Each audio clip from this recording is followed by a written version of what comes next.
윤미향 당선자 그리고 위안부 할머니 지원단체인 정의기억연대를 향한 의혹 제기가 끊이지 않고 있는데요. 네, 위안부 합의 내용 사전 인지 여부와 후원금 회계 문제, 크게 이 두 가지가 핵심 쟁점입니다. 이준은 기자입니다.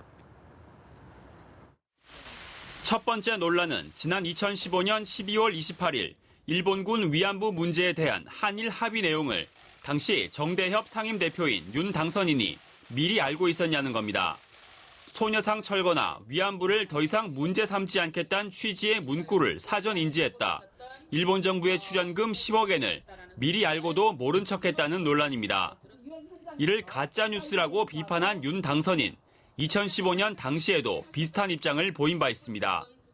피해자들과 시민사회가 받아들일 수 없는 이번 합의를 두고 정부가 최종 해결 확인을 하는 것은 명백한 월권 행위이며 출연금 10억엔 사전 인지 여부에 대해선 2017년 외교부 한일합의 검토 TF도 당시 돈의 액수에 대해 피해자 의견을 수렴하지 않아 이해와 동의를 이끌어내는데 실패했다고 평가했습니다.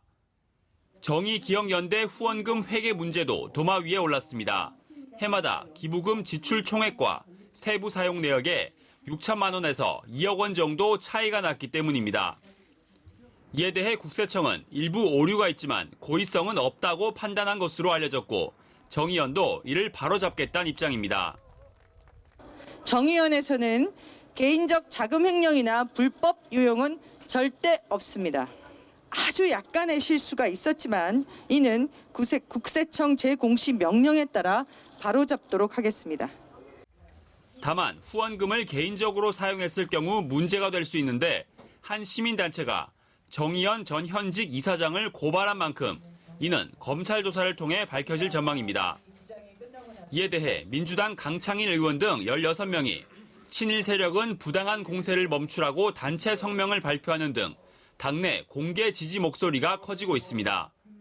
반면 통합당은 하태경 의원이 기부자가 원하지 않는다고 내역을 밝히지 않는 건 국민을 바보로 취급하는 것이라고 지적하기도 했습니다.